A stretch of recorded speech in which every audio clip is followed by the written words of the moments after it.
I don't want you to check off the traits you have and the traits you don't. Why not?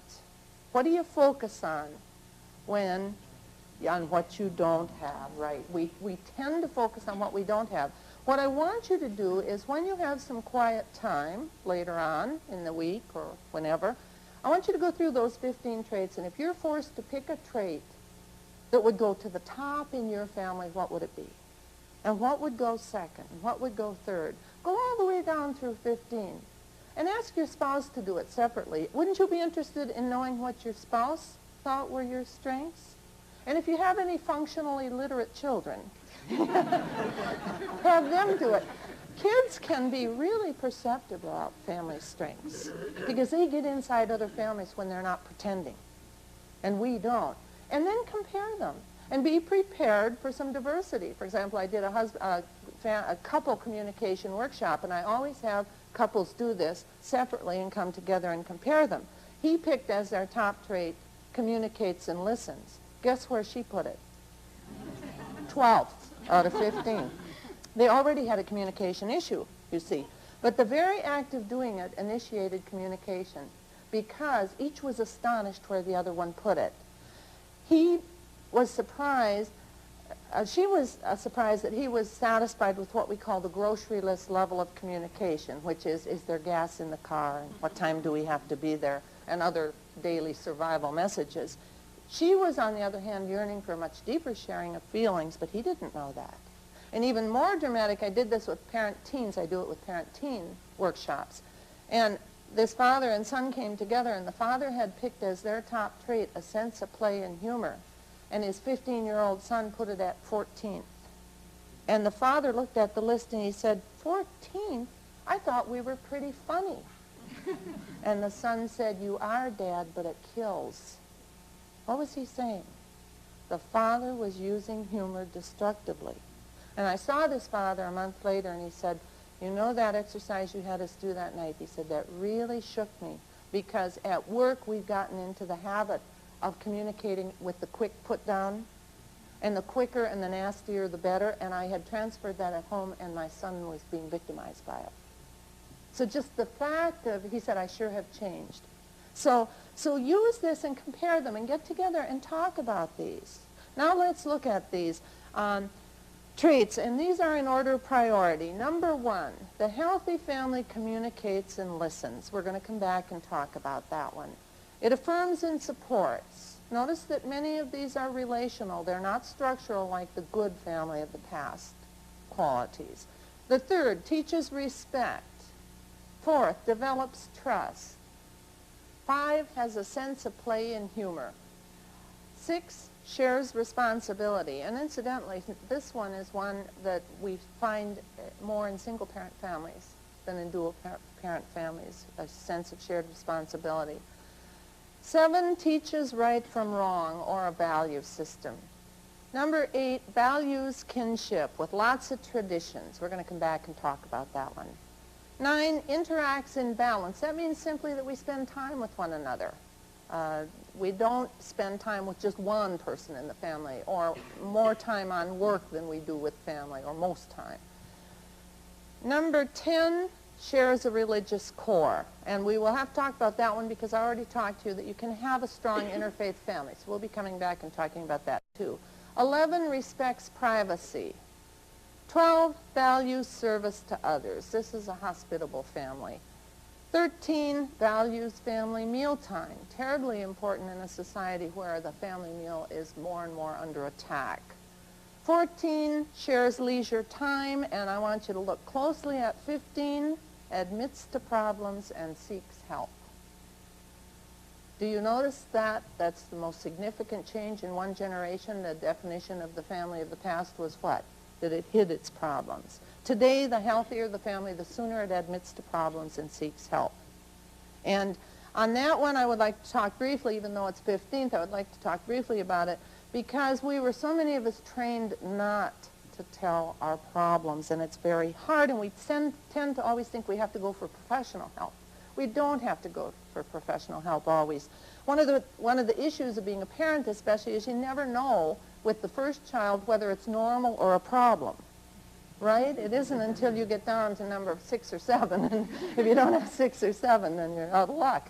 But that poor first child, we think possibly everything is a problem.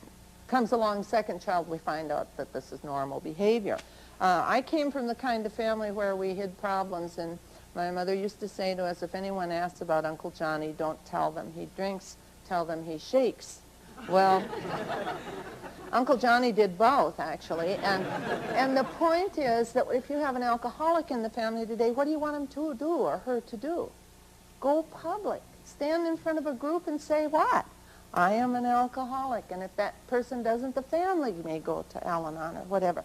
And so consequently, hiding problems is no longer a trait of a healthy family, but admitting and getting support on problems. Now, I'm not going to be able to cover all of these, obviously, in the amount of time we have, but I'm going to pick some of them, and I would like to go back to the most important one, which is the healthy family communicates and listens. When I talk to families and I say that, I get kind of an expression like, oh, not this again. How do we know whether we're communicating well? Compared to what? Compared to the family I grew up in? Compared to the Waltons? You know, the Waltons could solve every problem in an hour and it never came back.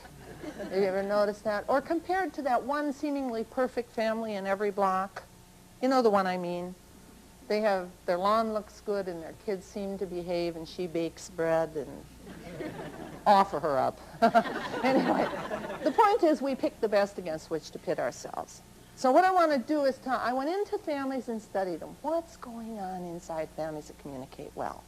And I came out with some hallmarks, and I will not be covering all of those either, so if you want more information, you can get it out of the book. But hallmarks under communication, let's look at the communicating family that communicates well.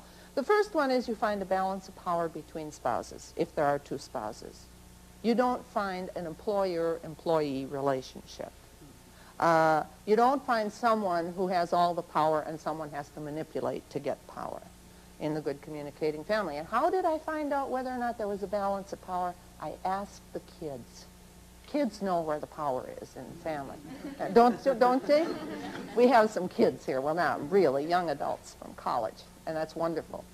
I went to the kids and I said to them individually in a given family, who's boss in your family, mom or dad? How would your children answer?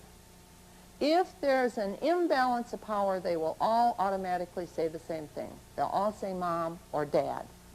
And let's not pretend dad is by any means always the power in families. Okay? But if there's a balance of power, kids will say neither or both. And the most common answer is sometimes mom, sometimes dad.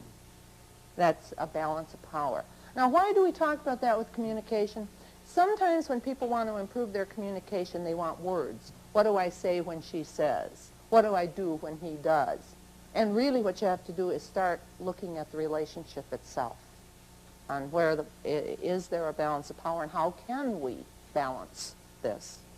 A second hallmark is, and this is predictable, the communicating family has control over television. When this period of family history is written, television will play a large part. It has changed family weekend living patterns. We even arrange our furniture around television. We have one group, at least, of marriage and family therapists has now put television football as one of the top 5 areas of marital distress. That's controllable, you see. I had a family come into a family retreat I was directing, and they were there because they needed communication help. And in talking with them, I found out they had 5 children, 2 adults, and 9 television sets.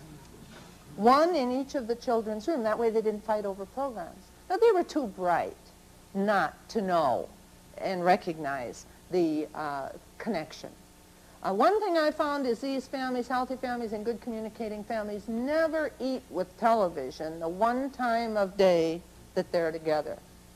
Terribly important. They also tend to have quality and quantity control. There are certain programs that aren't watched, and there's a certain amount that's watched.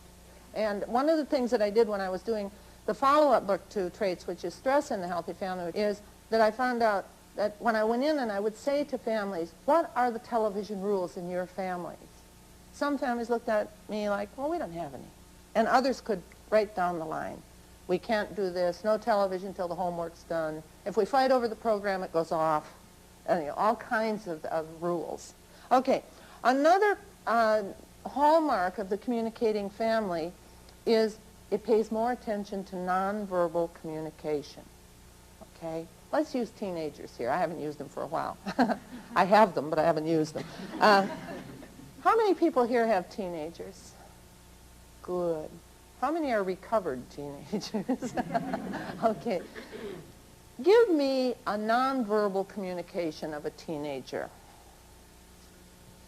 Let's go here. Slamming the door. Slamming the door. Don't ever get rid of doors. They're wonderful. Okay, slamming the door. What's another? He either walks hunched or he walks like this. The body language. Isn't that the most graphic? I mean, they can pull the plug and not, I mean, be anything. Or they can, you're absolutely right. Or there's the what we call the nobody home syndrome, and that's this. Okay. What's another one? Another nonverbal communication of teenagers. You ever get the shrug? How about the rolled eyes? I used to teach sophomore English, and I'd say, today we're going to talk about poetry, and everybody in the class would roll their eyes. You get seasick, you know, the whole thing, rolled eyes.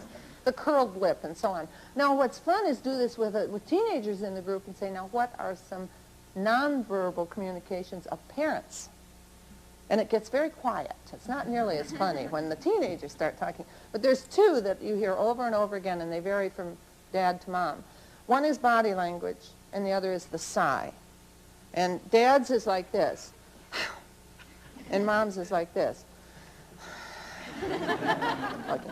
But what's the deadliest nonverbal communication of all? Silence. Silence. And it's when they resort to silence that people bring teenagers in for therapy. It's when a spouse resorts to silence that they come in for marriage enrichment of some sort of marriage counseling. And it's because, usually find out, it's because any other way of reacting is going to get them into more trouble. I can say to you, don't slam the door on me, young lady. Don't look at me like that. But I can't say, don't be silent. That's why it's so important that we give and teach our children and our spouses and ourselves to be able to react in respectful disagreement. To be able to be angry and not get into further trouble. Kids will say to us, Dad can get mad, Mom can get mad, but I can never get mad. And in some families, even some children can't even say in a respectful tone of voice, I don't think that's fair, without getting into more trouble. So one of the things we have to do, and it's not that hard. Some families, the healthy families that I studied, good communicating families, some of them use the timeout. When things get heated, timeout, everybody stops. And we come back when we've cooled off. Or timeout and I get to say how I feel. But we need, just as we need to learn as adults how to react in disagreement and anger with adults and remain friends, we need to teach our children how to do that and give them permission. Now, what's the most positive nonverbal communication of all? Yes. Well, a smile, but you see, well, a smile is, but let's add to that, if we will.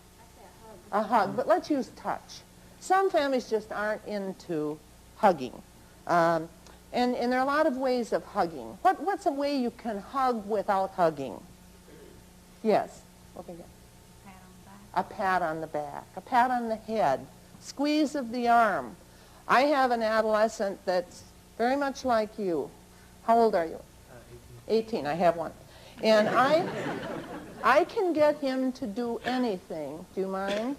If I just need his shoulders. I say, now will you go put gas in my car? And I'll finish up when we get back. That kind of thing is really terribly important, much more important than we think. Now, moving to the last hallmark I want to talk about on communicating families is they develop a pattern of reconciliation. They quarrel. Communicating families quarrel. That was another fallacy of the good family of the past. But they make up. What happens if you don't put closure on your fights? Yes. Anybody? They're not finished. They're not finished. And you bring them up over and over again, and when it does blow up, everything comes from the past. Irma Bombeck has a wonderful line. She says, why is it every fight we ever have ends with, why did your mother wear black to our wedding?